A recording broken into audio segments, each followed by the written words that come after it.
Hi guys, welcome back. I'm going to be making a cereal box walls. I'm calling it cereal box walls because I'm using the cereal box card, but any kind of thin card from any packaging card, you know, from your Gripping Beast and your Perry miniature boxes and stuff like that. It's quite thin stuff, easily warped, but with a bit of a hot glue gun, it seems to do quite a good job.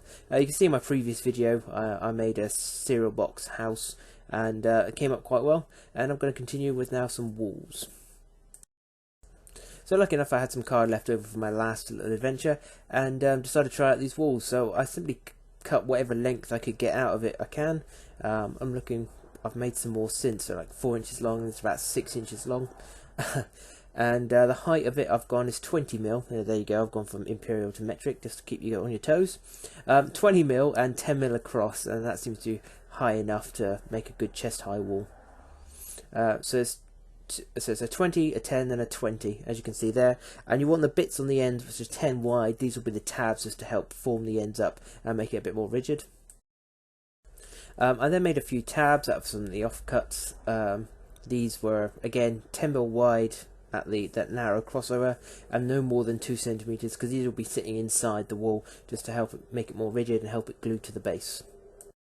Sorry for the blurry picture, I've got a couple of these and I don't know why. I don't know if it's just because it's dark, the camera's struggling to focus in. Again, anytime you're folding the card as you're doing here, make sure you score it first. Makes it easier folding and gives a much neater fold. So as you see, I put the tabs in underneath here ready to be glued over, and the end I folded in ready to be glued as well, so I'll all glue it in one go. Again, apologies for the photo, but this is basically your wall upside down. So you can see how I've used the tabs there just to brace up the centre of the wall and get rid of that any chance of it warping there in the centre, and just give it a more sturdy feel. Again, with the hot glue gun it's ideal. It dries relatively quick and it doesn't rely on moisture to dry too quickly, so it doesn't warp anything, and also makes it a lot more rigid. Next up, I glued it to a base using those tabs and just the hot glue gun spread along the underside of the wall itself. This will just give it make it a bit more sturdy, less likely to fall over. I then cut the base tight against the wall, against both ends, because then I can always just line up another wall next to it or continue around a corner when I'm lining the walls out. So the next little challenge is just to cover the top of the wall in to make it less squarey. I've decided to cut tiles to sit on top, just to make it a bit more decorative. These were just cut out of any bits of odd card I've got left. Just cutting out squarish rectangular sections, no more than like 3 or 4 mil wider than the wall itself, just to give it a bit of edge there. So as you can see there, that's how it ends up. I've done different size ones just to break it up, make it look a bit more interesting. Again, they're not all perfectly square. I've cut some corners off on some of them as well, so it looks like they've been broken over time in that nice shoddy man-made walls here. Then I just cut out again some offcuts and just made little blocks with them, just irregular sizes, trying to take off most of the square, but it won't be so matter once it's all textured over. This is just to give it again a bit more texture, so you don't have a big flat surface that you're painting over there. On my later ones I actually made these rocks a bit smaller. I felt a little bit big by the end of it, but once it's painted up they looked absolutely fine. So again, I then textured it. This is just powdered filler mixed in with a little bit of water and a lot of PVA as well. I just find it just makes it a bit stiffer when it dries, a bit stronger, and just painted all the way over it, and then dabbed a kitchen cloth, kitchen towel over it again. Take out all your brush strokes and give it a bit more of a textured finish. So once that was all dry, slapped on my undercoat. Again, I'm using a dark brown. This is a matte emulsion. It's like one of the Dulux mixed paints range. Just go and colour match whatever you want, scorched brown or whatever colour you fancy using. I like the dark brown colour. It gives a more natural feel once it's all painted up. And I then painted up with the same colours basically I painted my building up with.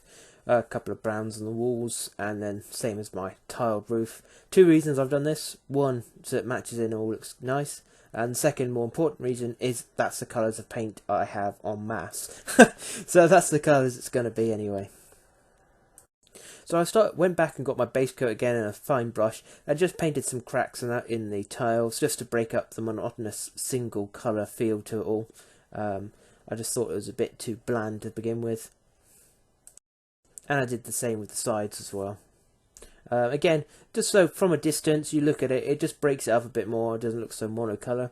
I still felt that it needed more, so I was going to try and put a few plants on it. So I wanted kind of like an ivy feel just to break up the monocolour. So I just started with a dark brown.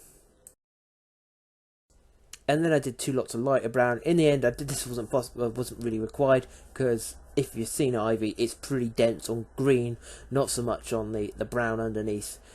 So yeah, I probably could have got away with just the lighter brown over the top, and then I just went mad with the green. So just 3 shades of green, dark, medium and light, just to give it a bit of a leafy texture and break up the monocolour, and I think it looks quite good. And then after this, all I end up doing is basing it up, adding a bit of static grass to match my troops and that, and my table, and that'll be it. So now my Empire handgunners have got a bit more terrain to hide behind, and again, as I said, this will work fine for my World War II as well. I can make streets with this. Now it's just ideal, and it's a cheap way to make basic cover. Walls always go down well, and I always seem to run out of them at club, so doing this makes them look absolutely fine. And there will be some other pictures on my blog as well, just of a more overall picture of what I've got here as well. So thanks for watching. I hope this was helpful to you, and I'll see you next time. That was.